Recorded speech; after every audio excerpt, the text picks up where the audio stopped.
पति ब्रह्मचारी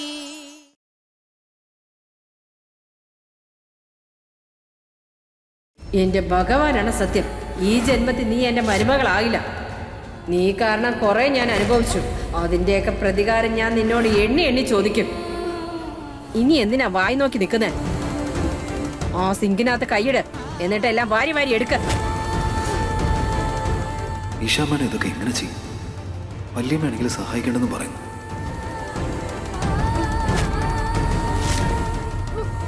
വല്യമ്മ, ഇത് ഞാൻ ചെയ്തോളാം. ഏട്ടത്തേക്ക് ഇതൊന്നും ചെയ്ത് പരിചയം ഉണ്ടാവില്ല. അവരെ കൊണ്ട് ഇതിന് കഴിയില്ല. നീ വലിയ ഔദാര്യൊന്നും കാണിക്കണ്ട. നിനക്കെന്താ ജോലിക്ക് പോണ്ടേ? സമയായില്ലേ? പോയി ഇറങ്ങാൻ നോക്ക. അതെ, അമ്മ പറഞ്ഞത് വളരെ ശരിയാ. പിന്നെ ഇതൊക്കെ ഈ വീട്ടിലത്തെ നിയമങ്ങൾ തന്നെയല്ലേ. കുഴപ്പമുണ്ടാക്കിയത് തന്നെ സോൾവ് ചെയ്യണം. ചെയ്താലല്ലേ എങ്ങനെ ചെയ്യണമെന്ന് പഠിക്കൂ. നീ വലിയ ആളാകൊന്നും വേണ്ട. ഇത് തമാശരിക്കുള്ള സമയമല്ല. അല്ല കൊള്ളാല സൂരജെ, നിനക്കിത് ഇഷ്ടപ്പെടാത്ത പോലെ ഉണ്ടല്ലോ. നിന്റെ മുഖമൊക്കെ ആകെ വെളറി വെളുത്തല്ല. പെൺകോന്തനായല്ലേ? എന്നാൽ ഇത്ര പെട്ടെന്നായോ? അല്ലെങ്കിൽ അമ്മയ്ക്കൊരു അവസരം കിട്ടുകയല്ലേ വേണ്ടു. കിട്ടിക്കഴിഞ്ഞാ പിന്നെ എന്താ പറയാന്നറിയില്ലല്ലോ. സൂരജേട്ടാ, വിദ്യചേച്ചി നിങ്ങളോട് റേഷൻ കടയിലേക്ക് വരാൻ പറഞ്ഞു. എന്തോ സാധനങ്ങൾ കൊണ്ടുവരണം അത്രേ. സൂരജെ, അങ്ങോട്ട് ചെല്ലേ. അവൾക്ക് എന്താ ആവശ്യം നോക്ക്.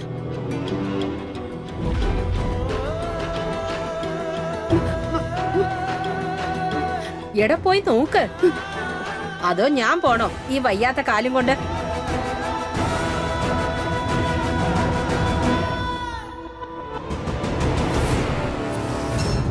നീ എങ്ങോട്ടാ ഓടുന്നേ? ഈ പറഞ്ഞ ജോലി ആര് ചെയ്യും? നിന്റെ മുത്തശ്ശിയോ? ചെല്ലേ, വൃത്തിയാക്ക.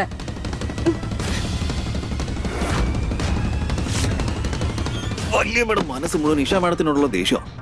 മാഡത്തിനെ കൊണ്ട് പറ്റാത്ത പണിയാ വല്യമ്മ ഇപ്പൊ ജയിപ്പിച്ചോണ്ടിരിക്കുന്നത്. വെറുപ്പില്ലാതിരിക്കൂ. അവളും അമ്മായിയുടെ എന്തൊക്കെ അതിക്രമങ്ങൾ കാണിച്ചിട്ടുണ്ടെന്ന് അറിയോ? അനുഭവിക്കട്ടെ. അതിനിപ്പോ നിനക്കെന്താ എത്ര വിഷമം പോലെ? പ്രയാസമല്ല, കഷ്ടാ തോന്നുന്നത്. ഇന്ന് വരെ അവർക്ക് സംഭവിച്ചതൊക്കെ വളരെ മോശം കാര്യങ്ങളാണ്. അതുകൂടാഞ്ഞിട്ട് ഇപ്പൊ നടക്കുന്ന അതിനേക്കാളും വലിയ മോശം കാര്യങ്ങളാണ്. വലിയ പണിയൊന്നുമില്ല. സിങ്കില് വെള്ളം പോകുന്നിടത്തേക്ക് കൈയിട്ട് നോക്കുക. എന്നിട്ട് അവിടെ കിടക്കുന്ന വേസ്റ്റ് എല്ലാം കൂടെ എടുത്ത് പുറത്തേക്ക് കളയുക. പക്ഷെ അതിനു മുമ്പേ ഈ വെള്ളം ഉണ്ടല്ലോ, ഇതെല്ലാം എടുത്ത് ബക്കറ്റിലോട്ട് നിറച്ചു വെക്കണേ. മോണിക്ക ചേട്ടത്തി, അത് ഞാൻ തന്നെ ചെയ്തോളാം. അവരെ കൊണ്ട് അത് പറ്റില്ല. നിങ്ങൾക്കത് പറഞ്ഞ മനസ്സിലാവില്ലേ? അമ്മ ദേഷ്യത്തിൽ നിൽക്കുമ്പോ എന്ത് പറഞ്ഞോ അത് അതുപോലെ അനുസരിക്കാതിരിക്കെ. ആരും ഒന്നും പറയണ്ട, ഒന്ന് ചെയ്യേം വേണ്ട. എല്ലാ കുഴപ്പങ്ങൾക്കും കാരണം ഇവളാ. അതൊക്കെ ഇല്ലാതാക്കേണ്ടത് ഇവളാ.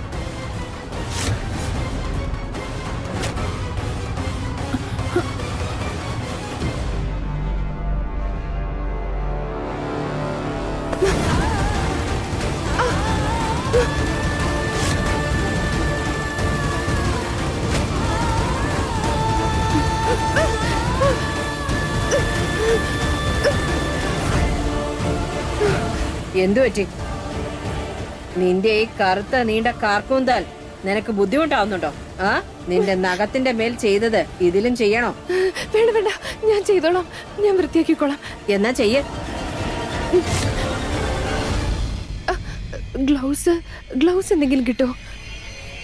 ഇത് നിങ്ങളുടെ രാജകൊട്ടാരം ഒന്നും അല്ല മഹാറാണി.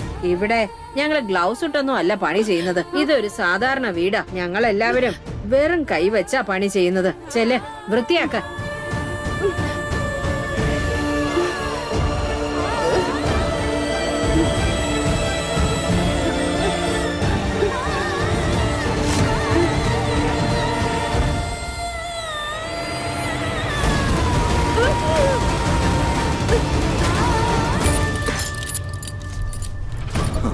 നോക്ക് വിദ്യ, അതെ, നീ വല്യമ്മയോട് പറ. നീ പറഞ്ഞാ വല്യമ്മ അനുസരിക്കും. ഈഷാമ്മയുടെ ഇവിടുന്ന് പോണമെന്നാ ഞാൻ ആഗ്രഹിക്കുന്നത്. എന്തെങ്കിലും ഒരു വഴി കണ്ടെത്തി അവരെ കാര്യങ്ങൾ പറഞ്ഞ് മനസ്സിലാക്കി ഇവിടുന്ന് പറഞ്ഞേക്കാനാണ് ഞാൻ നോക്കുന്നത്. പക്ഷെ പറ്റാത്തോണ്ടാ. ശരിക്കും രാജകുമാരെ പോലെ ജീവിച്ചവർ അവരെ എവിടെ ഇങ്ങനെ കൊണ്ടിട്ട് പണിയെടുപ്പിക്കുന്നത്? സത്യം പറഞ്ഞതൊക്കെ വലിയ പാപാ. ജാനകിയമ്മായി ഒരു കാര്യം തീരുമാനിച്ചിറങ്ങിയാലുണ്ടല്ലോ, പിന്നെ ആര് പറഞ്ഞാലും കേക്കില്ല. ഞാൻ പറഞ്ഞാലും ശരി. നിനക്കറിയോ, സാർ ഇഷ മാഡത്തിനെ പാവക്കുട്ടി എന്നാ വിളിച്ചിരുന്നത്. അവരാണെങ്കിൽ നീ കണ്ടില്ലേ, ശരിക്കും പാവക്കുട്ടി പോലെ ഇരിക്കുന്നത്. മയിൽബിലി കൊണ്ട് തൊട്ടാ പോലും അതിന്റെ പടം അവരുടെ ദേഹത്ത് കാണും. അപ്പൊ നീ ഒന്ന് ആലോചിച്ച് നോക്ക്. ഇവൻ ഇഷയുടെ കാര്യത്തിൽ കൂടുതൽ ശ്രദ്ധ കാണിക്കുന്നുണ്ടല്ലോ.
തൂവലിനെക്കാളും സോഫ്റ്റ് ആയ കൈകളാ അവരുടെ. ഒരിക്കലും ചെരുപ്പില്ലാതെ അവര് തറയിലിറങ്ങി നടന്നിട്ടില്ല. റോസാപ്പൂവിന്റെ ഇതളുകൾ പോലെ വളരെ സോഫ്റ്റ് ആയ കാലുകളാ മാഡത്തിന്റെ. അങ്ങനെ വളർന്നവരവര്. ഇനി നീ തന്നെ പറയൂ വിദ്യ, അങ്ങനെയുള്ളവർ ഇവിടെ വന്ന് ഇതൊക്കെ എങ്ങനെ മാനേജ് ചെയ്യുന്നത്? തോന്നില് പോലുള്ള കൈ, റോസാപ്പൂ പോലുള്ള കാല്. ആ കല്യാണം കഴിഞ്ഞ് 2 ദിവസത്തിനുള്ളിൽ നീ ഇതൊക്കെ മനസ്സിലാക്കി കളഞ്ഞല്ലേ?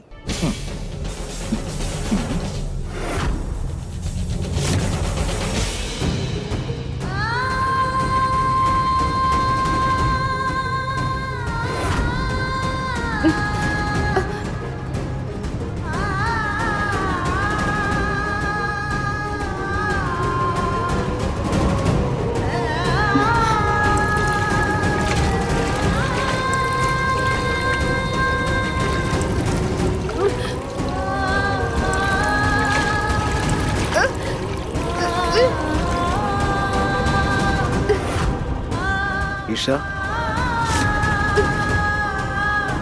മോളെ, നീ എന്തായി ചെയ്യുന്ന മോളെ? എന്തു പറ്റി? അയ്യോ,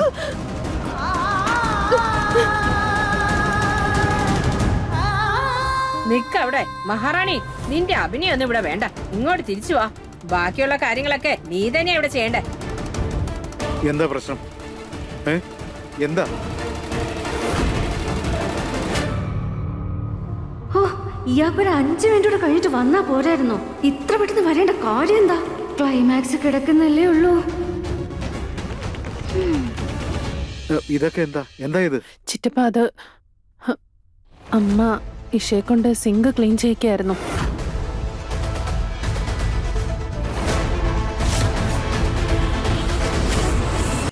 കൊള്ളാം ചേട്ടത്തി, കൊള്ളാം.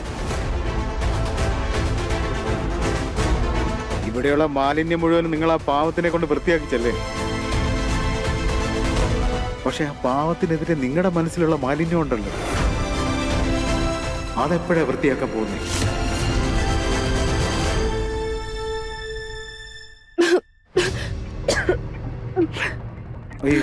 അയ്യോ, വാ വാ മോളെ, ഇവിടെ ഇരിക്കും.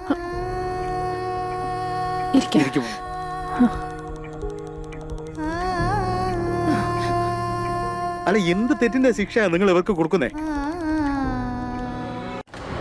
അച്ഛാ, അതൊന്നും സാരമില്ല. അല്ല മോളെ, ഒരു കാര്യം തെറ്റാണെങ്കിൽ തെറ്റ് തന്നെയാണ്. അത് കുട്ടികൾ ചെയ്താലും മുതിർന്നവർ ചെയ്താലും തെറ്റിന് മുന്നേ തല ഉനിക്കാൻ പാടില്ല, അത്ര തന്നെ. ചേട്ടത്തി, നിങ്ങളുടെ ഈ അസ്വസ്ഥത, നിങ്ങളുടെ ഈ വെറുപ്പ്, ദേഷ്യം, അതൊക്കെ ഒരു ഭാഗത്തിരിക്കട്ടെ. പക്ഷെ അത് നിങ്ങൾ തെറ്റായ രീതിയിലാണ് പുറത്ത് കാണിക്കുന്നത്. ഒരു ഭാര്യ ഭർത്താവിന്റെ കൂടെ എവിടെയെങ്കിലും രാത്രി ഭക്ഷണം കഴിക്കാൻ പോകുന്നത് വലിയ മഹാ അപരാധമൊന്നും അല്ലല്ലോ. ഒരു പെൺകുട്ടിയെ ഇങ്ങനെ ദ്രോഹിച്ച് ഈ അവസ്ഥയിലാക്കിയിട്ട് നമ്മുടെ വില നമ്മുടെ മുന്നിൽ തന്നെ ഇടിയല്ലേ? ഇല്ല ചേട്ടത്തി, ഇത് ശരിയാവില്ല. ഇങ്ങനെ പോയാൽ ശരിയാവില്ല. ഈ വീട്ടിൽ പുതിയ മരുമോൾ ചെയ്യേണ്ട കാര്യമേ ഇനി ഇവൾ ചെയ്യൂ. ഇക്ഷ സൂരജിനോടൊപ്പം നാളെ തന്നെ നമ്മളെ കുടുംബക്ഷേത്രത്തിലേക്ക് പോകണം. മോണിക്ക് പൂരന്റെ കൂടെ അയച്ചതുപോലെ.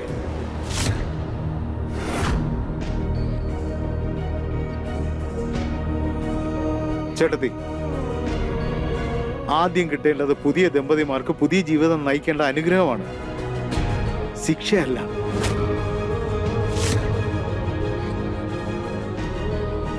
സൂരജ് എങ്ങോട്ടും പോവില്ല.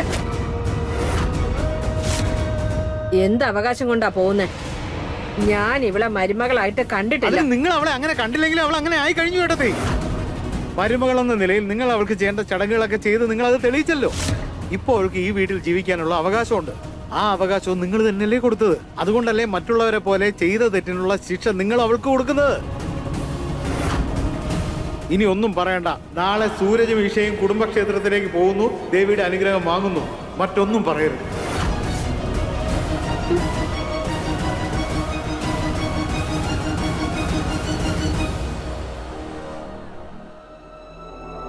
പുതിയ മണവാട്ടിയുടെ കയ്യില് ആകെയുള്ളത് 4 സാരിയാ.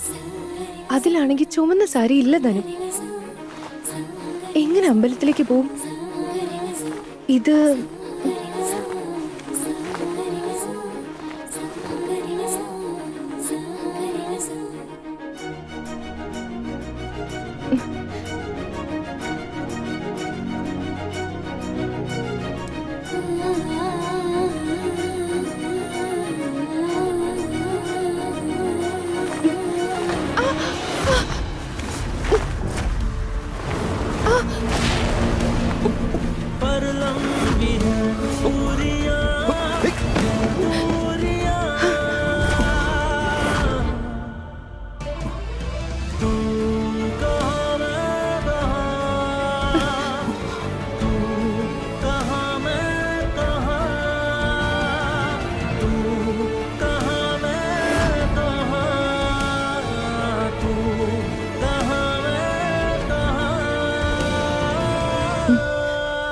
കുഴപ്പമൊന്നുമില്ലല്ലോ അല്ലേ?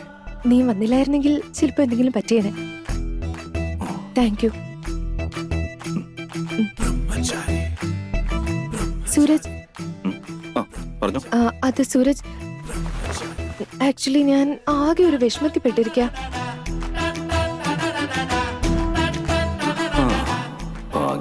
ഇപ്പോഴെങ്കിലും അതൊന്നും മനസ്സിലാക്കിയല്ലോ. അതിപ്പോ ഈ സിറ്റുവേഷനിൽ നിങ്ങളെന്നല്ല ഏതൊരു പെൺകുട്ടിയാണെങ്കിലും വിഷമിച്ചു പോകുന്നേ. റിയലി? അപ്പൊ നിനക്ക് വിഷമം മനസ്സിലാവുന്നുണ്ടോ? കൊള്ളാം. എനിക്കല്ലാതെ മേഡത്തിന്റെ വിഷമം വേറെ ആർക്കാ മനസ്സിലാവുന്നത്? അതുകൊണ്ടല്ലേ ഞാൻ പറയുന്നത്. നീ ശരിക്കും എന്നെ ഹെൽപ്പ് ചെയ്യോ? ഇതല്ല ഞാൻ ദിവസങ്ങളായിട്ട് പറയുന്നത്. ഇതിനുള്ള സൊല്യൂഷനും എന്റെ കയ്യിലുണ്ട്. ഇപ്പൊ തന്നെ ഞാൻ മേഡത്തിന്റെ അച്ഛനടുത്തേക്ക് കൊണ്ടുപോവാ. അച്ഛനോ? ഇതിലിപ്പോ അച്ഛൻ്റെ അടുത്ത് കൊണ്ടുപോയിട്ട് എന്താവനാ? ഞാനിപ്പോ ഏത് കളർ സാരി ഉടുത്ത് നിന്റെ കൂടെ അമ്പലത്തിൽ വന്നാലും അച്ഛൻ എന്താ? സാരിയോ? അല്ല, ഇതിനിടയ്ക്ക് സാരി ഇവിടെ കയറി വന്നേ? സാരി ഇതിനിടയ്ക്ക് കയറി വന്നതല്ല, അതാ ഇവിടെ തന്നെ കിടക്കല്ലേ. പക്ഷെ ഇതില് ഒരു പൂജയ്ക്ക് പോകാൻ പറ്റിയ ഒരു സാരിയില്ല. സൂരജ്, ഒന്നും വിചാരിക്കരുത്. പക്ഷെ നിന്റെ കയ്യിൽ പൈസയൊന്നും ഇല്ലെന്ന് എനിക്കറിയാം. എന്നാലും എങ്ങനെയെങ്കിലും ഒന്ന് മാനേജ് ചെയ്ത് എനിക്ക് വേണ്ടി ചുമന്ന സാരി കൊണ്ടുവരാൻ പറ്റുമോ? നാളെ നമ്മള് കുടുംബക്ഷേത്രത്തിൽ പോവാന്നല്ലേ പറഞ്ഞേ? അപ്പൊ ഞാൻ ചുമന്ന കളറിലുള്ള സാരി എടുത്ത് അവിടെ പോകുന്നതായിരിക്കും നല്ലത്. അപ്പൊ മാഡം നേരത്തെ മുതല് ഈ സാരിയുടെ കാര്യമാണോ പറഞ്ഞോണ്ടിരുന്നത്? ആ, വേറെന്താ? പിന്നെ ആ ചുമന്ന സാരിക്ക് മാച്ചായിട്ട് വള, മാല, കമ്മല്, പൊട്ട്, ലിപ്സ്റ്റിക് എല്ലാം വേണം. നമ്മള് ആദ്യമായിട്ടല്ലേ കുടുംബക്ഷേത്രത്തിൽ പോകുന്നേ? ഇതൊക്കെ ഇല്ലാതെ പിന്നെ എങ്ങനെ? Hello, excuse me madam. നമ്മള് കുലദൈവത്തിന്റെ അടുത്താ പോകുന്നത്. കുലദൈവം അവിടെ വേറെ പണിയൊന്നും ഇല്ലാതെ ഇരിക്കുകയല്ല. നിങ്ങളുടെ ഈ ലിപ്സ്റ്റിക്, പൊട്ട്, മാച്ചായിട്ടുള്ള വളകള് ഇതൊക്കെ ചെക്ക് ചെയ്യാ. കൊടുക്കുന്ന സാരിയുടെ കളറല്ല, മനസ്സിലെ ഭക്തിയാ വലുത്. മനസ്സിലായോ? നീ കൂടുതലൊന്നും പറയണ്ട. സാരി വാങ്ങാൻ പറ്റില്ലെങ്കിൽ അത് പറഞ്ഞാ മതി. കുടുംബക്ഷേത്രത്തിലേക്ക് പോകണമെന്നുണ്ടെങ്കിൽ ഞാൻ ചുമന്ന കളർ സാരി കൊടുക്കും. നീ എന്തൊരു മനുഷ്യനാ? വിവാഹം കഴിഞ്ഞു എന്നുള്ളതിന്റെ സൂചന തന്നെ ചുമന്ന സാരി, അറിയോ?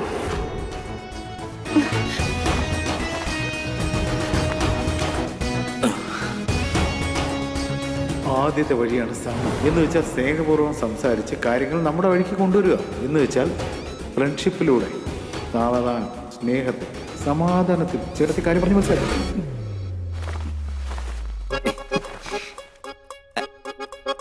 എന്നാ ശരി, സാരിയുടെ കൂടെ ഇനി എന്തൊക്കെയാണോ വേണ്ടത് അതിന്റെ ഒരു ലിസ്റ്റിംഗ് തന്നോളൂ. ഞാനെല്ലാം വാങ്ങിട്ട് വരാം. വേറൊന്നും വേണ്ട, മാച്ചിങ് നെയിൽ പോളിഷും കൂടി വേണം പ്ലീസ്.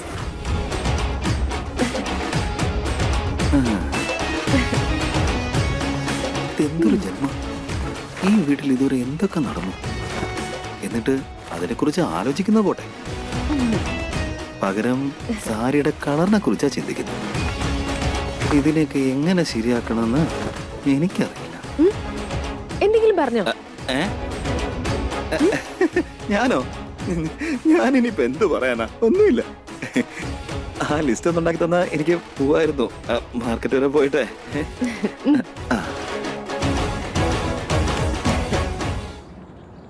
കാവ്യ ഇത് മതി, കൊറേ നേരമായി. ഞാൻ കണ്ണു തുറക്കാൻ പോവാ. വേണ്ട വേണ്ട വേണ്ട വേണ്ട, 1 മിനിറ്റ് അല്ല 2 മിനിറ്റ്. ഞാൻ തുറക്കുക. Okay okay okay okay okay okay.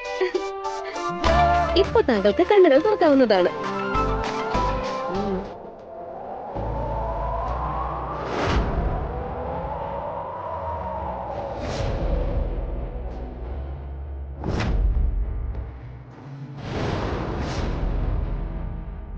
അല്ല, ഈ ഫോട്ടോസ് ഒക്കെ നിനക്ക് എവിടെ നിന്ന് കിട്ടി? നിങ്ങളുടെ ഏട്ടത്തി തന്നതാ. നിങ്ങൾ ഈ ഫോട്ടോസ് എല്ലാം കണ്ടിട്ട് എപ്പോഴും നല്ല മോട്ടിവേറ്റഡ് ആയിട്ട് ഇരിക്കണം. അപ്പൊ നിങ്ങൾക്ക് പെട്ടെന്ന് തന്നെ സ്വന്തം കാലിൽ നിൽക്കാൻ കഴിയും.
അത്യാവശ്യം വേണ്ട കാര്യങ്ങളൊക്കെ വാങ്ങിയിട്ടുണ്ട് പൂജയ്ക്ക്.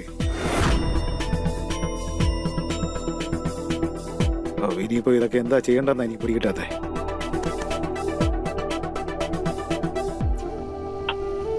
ഇതിന്ന് കുലദേവതയുടെ മുന്നിൽ വെക്കുന്നത് എന്താ, മരുമകളുടെ കയ്യിൽ വെക്കുന്നത് എന്താ, ഇതൊന്നും എനിക്ക് മനസ്സിലാവുന്നില്ല. അല്ല, ഈ കാണുന്ന കൂടെ ഉണ്ടല്ലോ, ഇത് മരുമകള് അമ്പലത്തിലേക്ക് പോകുമ്പോ കയ്യിൽ വെക്കേണ്ടതാണോ അതോ തിരിച്ചു വരുമ്പോ കൊണ്ടുവരേണ്ടതാണോ? പറയൂ. പിന്നെ ഇതിലെന്തെങ്കിലും പ്രശ്നം വന്നാൽ എന്നെ കുറ്റം പറയരുത്. അതുകൊണ്ടാ എല്ലാവരും ഒന്ന് ശരിക്കും ചെക്ക് ചെയ്തിട്ട് കൊടുക്കാൻ പറയുന്നത്. അല്ലെങ്കിൽ പിന്നെ അത് അങ്ങനെയല്ല ഇങ്ങനെയല്ല എന്തെങ്കിലും. ഈ അനിയനെ കൊണ്ട് തോറ്റു. എനിക്കൊരിക്കലും മനസ്സുകൊണ്ട് മരുമകളായിട്ട് കാണാൻ പറ്റാത്തവളെയാ എന്റെ മനസ്സിലേക്ക് അടിച്ചേൽപ്പിക്കുന്നത്. നിനക്കറിയാവോ? എനിക്കോ? അല്ലാതെ പിന്നെ ആരാ? ചിറ്റപ്പ, എനിക്കിതൊന്നും അറിയില്ല. നിങ്ങൾക്കറിയാവുന്നല്ലേ, ഞാൻ തന്നെ സ്ഥിരം കല്യാണം മുടങ്ങി നിൽക്കുന്നവളാ. അങ്ങനെ ഇരിക്കുമ്പോ ഞാൻ ഇതിലെന്തെങ്കിലും അബദ്ധം കാണിച്ചാ ഞാൻ തന്നെ പെട്ടുപോവില്ലേ? അയ്യോ, എനിക്ക് വയ്യ, എനിക്ക് റിസ്ക് എടുക്കാൻ വയ്യ. എന്ന് മോളെ നീ പറ, നിന്റെ കല്യാണം കഴിഞ്ഞതല്ലേ? എനിക്ക് പൂജയ്ക്കുള്ളതൊക്കെ അമ്മ തന്നെ ഒരുക്കി തന്നതായിരുന്നു. അതെന്താണെന്ന് അമ്മയ്ക്ക് മാത്രമേ അറിയൂ. എന്നാ പിന്നെ ഒരു കാര്യം ചെയ്യാം, അതിഥിയെ വിളിച്ചിങ്ങോട്ട് വരാൻ പറയാം. അറിയാമെങ്കിലും ഞാനിപ്പോ പറഞ്ഞുതരാനൊന്നും പോകുന്നില്ല. അവളവളുടെ ഭർത്താവിന്റെ കൂടെ പാസ്തയൊക്കെ കഴിച്ച് അടിച്ചു പൊളിച്ച് വന്നിരിക്കുക. ഇനി അമ്പലത്തിലും കൂടെ എൻജോയ് ചെയ്യാൻ പോവാ. ഈ അതിഥിയും ഫോൺ എടുക്കുന്നില്ല. മുത്തശ്ശ, ആ അത് കൊള്ളാം. അത് എല്ലാരോടും ചോദിച്ചു, പക്ഷെ എന്നോട് ചോദിച്ചില്ലല്ലോ. ആഹാ. ആ, എന്റെ ഇന്റർനെറ്റിൽ ഒരു ചേച്ചിയുണ്ട്. ആ ചേച്ചിയോട് ചോദിച്ചിട്ട് എന്തൊക്കെയാ വേണ്ടെന്ന് ഞാൻ പറഞ്ഞു തരാം. ആ മിടുക്കൻ. നിന്റെ ഇന്റർനെറ്റ് ചേച്ചി വിവരങ്ങളൊക്കെ പറഞ്ഞു തരുമായിരിക്കും. പക്ഷെ അവർക്ക് കിട്ടേണ്ട അനുഗ്രഹം ഇല്ലേ, അത് വീട്ടിലെ മുതിർന്നവർ കൊടുക്കേണ്ടതല്ലേ? അതവരുടെ മനസ്സിൽ നിന്ന് കിട്ടേണ്ടതുമാണ്. ചെല്ലുമോനെ, നീ കളിച്ചോ. ചെല്ലു ചെല്ലു.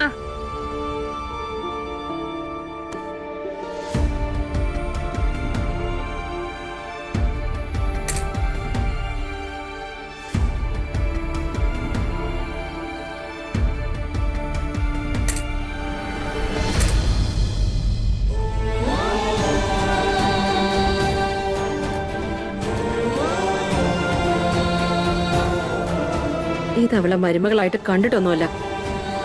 നിന്റെ ഈ വിഷമം എനിക്ക് കാണാൻ പറ്റാത്തതുകൊണ്ടാ. അതുകൊണ്ടാ ഈ പൂജാ സാധനങ്ങൾ ഞാൻ മുഴുവനാക്കുന്നത്. അതെ അനിയ, മുതിർന്നവരുടെ കയ്യില് ചടങ്ങ് ചെയ്യാനുള്ള അറിവ് മാത്രമല്ല, അത് ചെയ്ത് പരിചയം ഉണ്ടാവും. അതുകൊണ്ട് മാത്രം ഞാൻ പറയോ, വേലി ചാടിയവളുടെ മകളാവള്. നോക്കിക്കോ, ഒരു ദിവസം ഇവിടെ അവൾ അമ്മയെ പോലെ പുകിലുണ്ടാക്കി നമ്മളെല്ലാരും വിട്ടിട്ട് അവള് പോകും.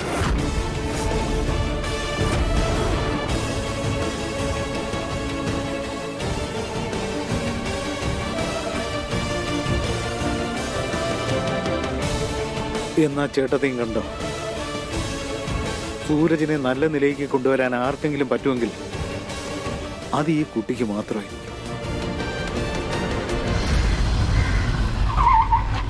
ആ ശരിയാ സൂരജേട്ടാ, പെണ്ണുങ്ങളെ കൊണ്ട് എന്തെങ്കിലും കാര്യം നടക്കണമെങ്കിലേ ഗിഫ്റ്റ് അല്ലാതെ വേറെ ഒരു വഴിയുമില്ല. പിന്നെ എനിക്കൊരു കാര്യം ശരിക്കും അറിയാം, ഇതിൽ ചേട്ടത്തെ ശരിക്കും വീഴും. അതോടെ ചേട്ടത്തെ അവരുടെ വീട്ടിലേക്ക് തിരിച്ചു പോകാൻ റെഡിയാവും. നിങ്ങൾ നോക്കിക്കോ. ഏട്ടത്തി ആ ഏട്ടത്തി ഇതെന്ന് നിന്നോട് എത്ര പ്രാവശ്യം പറയണം? അതെ, ഇവിടെ അവര് നിങ്ങളെ ഭാര്യയായിട്ട് ഇരിക്കുമ്പോ ഞങ്ങളെ പോലുള്ളവർക്ക് ചേട്ടത്തി തന്നെയല്ലേ. ഇത് ഞാൻ പറഞ്ഞതാ ശരി, അത് തന്നെയാ ശരി.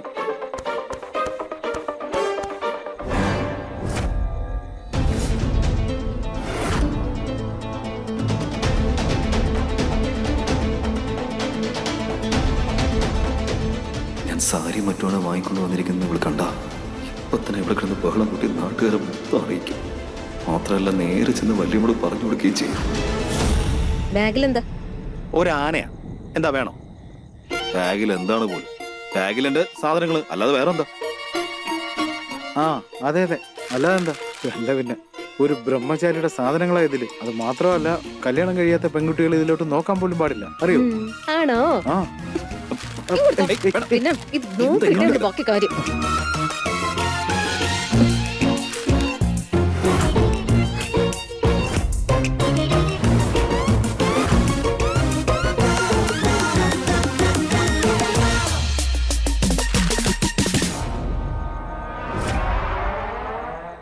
അല്ല, ചേട്ടന്റെ ഭാര്യ ഇരിക്കുന്നിടത്തോളം അവര് എന്റെ ചേട്ടത്തി തന്നെയല്ലേ. പിന്നെ ഞാൻ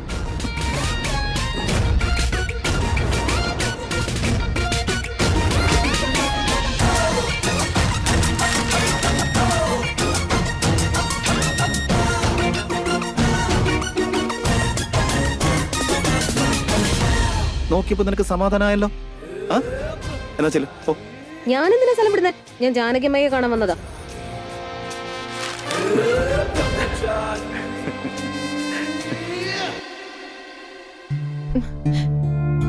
നാളെ കുടുംബക്ഷേത്രത്തിൽ പോകാനുള്ളതാ. എന്നിട്ട് കാലൊക്കെ എന്തൊരു വേദനയാ.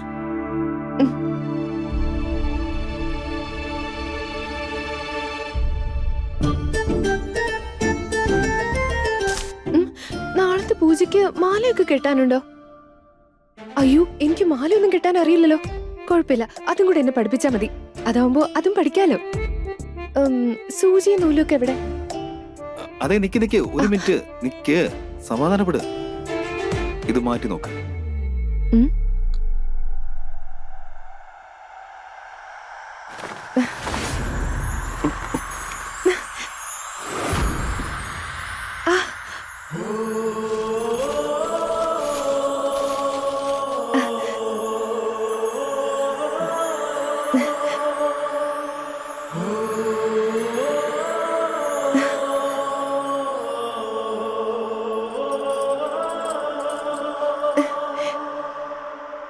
Hi, thank you so much Suraj. Thank you. ഞാൻ വീണ്ടും പറയുക, ഒരു കാര്യം മനസ്സിൽ വെച്ചോ. കുലദേവതയുടെ പൂജ കുറച്ച് ബുദ്ധിമുട്ടാ. ഒരുപാട് ദൂരം നടക്കാനുണ്ട്. പോരാത്തതിന് ഈ സാരിയൊക്കെ കൊടുത്തോണ്ട് നടക്കുക എന്ന് പറഞ്ഞാൽ അത് മാഡത്തിന് ഭയങ്കര ബുദ്ധിമുട്ടാവും. പിന്നെ ഇപ്പൊ തന്നെ നിങ്ങളുടെ അവസ്ഥ കണ്ടില്ലേ, കാലും മരുന്നൊക്കെ തേച്ചോണ്ടിരിക്കുക. പിന്നെ എങ്ങനെയാ നടക്കുക? ഞാൻ പറയുന്നത് നമുക്കൊരു പണി ചെയ്യാം. ഈ അമ്പലത്തിൽ പോകുന്ന കാര്യം നമുക്ക് ക്യാൻസൽ ചെയ്യാം.